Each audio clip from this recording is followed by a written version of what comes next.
You're watching the Kansas City Chiefs Report. Tyler Jones here with you. Thanks for joining us. Our fearless leader, Brett Veach, has done it again.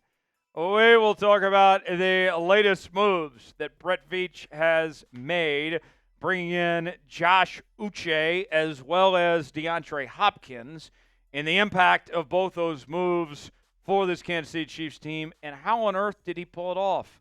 We'll explain more coming up in just a moment. Before we do, folks, we're almost there.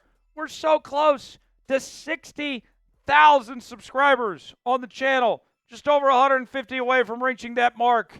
If you love the Kansas City Chiefs, you gotta be subscribed, folks. If it's the last thing you do, if you die tonight, make sure you subscribe to Chiefs Report first. We'll even take the dead accounts as far as I'm concerned. Subscribe now, youtube.com/ChiefsTV, and we'll get started with today's show. In Veach we trust. Salute to you, my friend. Brett Veach has done it once again with two awesome trades within the last week for the Kansas City Chiefs. The most recent move was acquiring edge rusher Josh Uche from the New England Patriots, and all he gave up was a 2026 sixth-round pick. And then before that, you had the DeAndre Hopkins trade, where the Chiefs gave up a fourth or fifth conditional pick, depending on how the rest of the season plays out. Not a ton they gave up there for one of the better receivers in football who's coming off a 1,000-yard campaign. Veach is a magician, a wizard. I don't want to call him a witch because that's got a negative connotation, but you get the idea. The man is working wonders to pull these things off. Because you think about this. Must I remind you, folks, this Chiefs team, before these trades, had $4 million in cap space. That's it. And somehow they were able to get better at the wide receiver position. They were able to get better at the edge rusher position and add to a team that's already pretty dang good, right? Only undefeated team in football coming off back-to-back Super Bowl appearances. Yeah, the rich got richer with these moves here. Let's ask you, before we dissect these moves and the impact of these two players to this Chiefs team, is he the GOAT? Is he the GOAT? Brett Veach, like, I think he is. Type Y for yes, or take it a step further, type HY for hell yes. Show Veach some love in the comment section, and we'll continue here on today's show. We are sponsored by our friends at PrizePicks. You ever heard of PrizePicks? Well, that's where I come in. PrizePicks is the place to go for daily fantasy made easy. Here's how it works. Choose two or more players on any given category. Get the choice of more or less. Whether you're talking fantasy points in football, rebounds in basketball, goals in hockey, home runs in baseball, all sorts of different categories to choose from. And with PrizePicks, they got a great deal they're offering right now, folks. They will give you $50 to spend for free when you play $5. You don't have to win to get the money, folks. It's that simple. Go to PrizePicks.com/CLNS, promo code CLNS. The link is in the comments and description of today's video. This week on PrizePicks, I got Jackson Smith-Njigba, the longest name in the NFL, it seems, with more than 54.5 receiving yards. Also got Jameis Winston to have more than half an interception. I think that's a pretty good guess that Jameis is probably going to throw a pick this week. Play along with me, PrizePicks.com/CLNS, promo code CLNS. The link is in the comments and description of today's video. PrizePicks, glad to have them on board here on the Chiefs Report. Check them out. You'll be glad you did. So let's talk about Josh Uche. And I got to tell you, bringing in Uche was a low risk for Kansas City. I don't think that this was something that really cost them a whole lot with this idea of bringing in Josh Uche, of what he is adding to this Kansas City Chiefs team, of just giving up a sixth-round pick. A former second-round pick out of Michigan, career high of 11.5 sacks in 27 tackles in 2022. And this is somebody that was kind of phased out of the Patriots defense, and it kind of blows my mind why, because he's a good player. I mean, we mentioned the stats in 2022.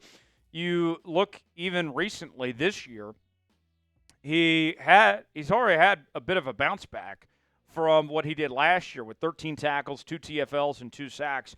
And you think about this.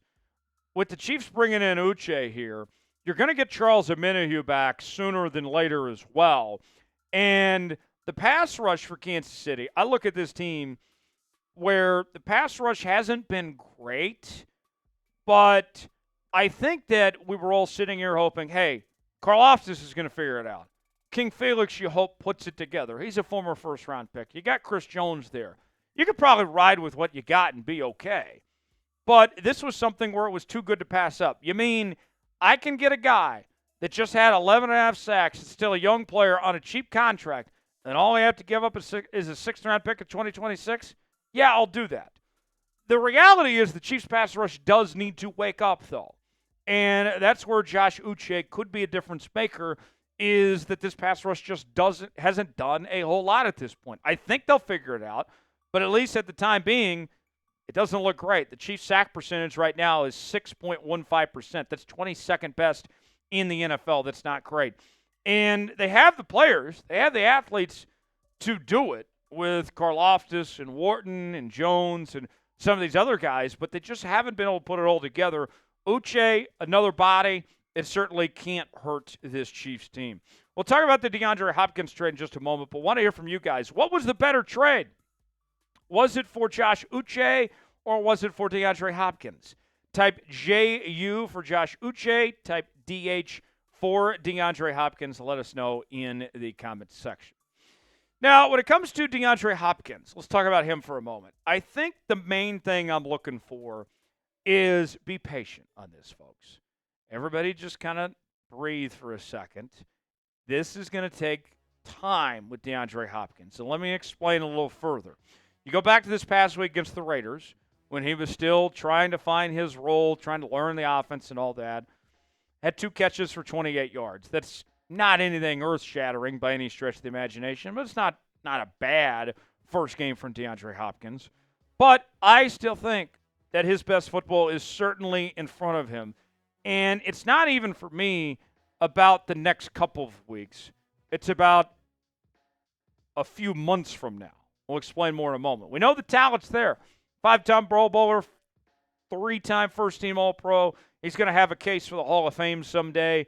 I mean, DeAndre Hopkins has been fantastic over the years in his career, and he's been successful everywhere. Started with the Texans, goes to the Cardinals, and even recently with the Titans. Last year, with that awful offense in Tennessee, he still accounted for over 1,000 yards and 7 touchdowns with Will Levis throwing him the football. Now, here's what I'm talking about when I say take it a step further.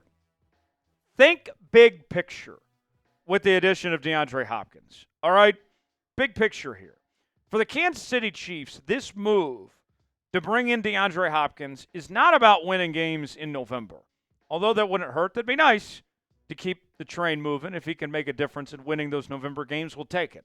But this is about January and beyond that, of positioning the Chiefs to play their best football, to have guys that they can depend on when they're making that championship run. So if DeAndre Hopkins takes a few weeks to really start getting in his bag, as the kids say, that's fine with me, as long as he's there when it matters. Because here's what we're looking at, folks.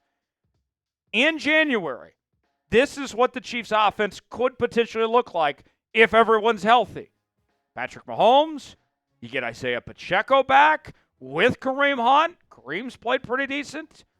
Then DeAndre Hopkins, Xavier Worthy, after his rookie season, after the regular season, where hopefully he's all set and ready to go. You get a healthy Hollywood Brown for the first time this season. Oh, yeah, remember that guy, Travis Kelce? He's got a great track record in the playoffs. He knows when to turn it on. And then Noah Gray's been solid as well. No one is stopping that offense in the postseason if everybody is there and everybody's healthy and playing at a high level. That's what we're looking at right now, is basically we need to get that team to January, and they'll take care of everything else from there. Do you believe DeAndre Hopkins will have a big impact on this Chiefs team? I believe that he will. What do you think? Type B for believe, D for don't. Chime in, let us know. For continuing Kansas City Chiefs coverage, subscribe now to the Chiefs Report for the latest happenings on your favorite team all season long. I'm Tyler Jones. Thanks for joining us. We'll see you next time.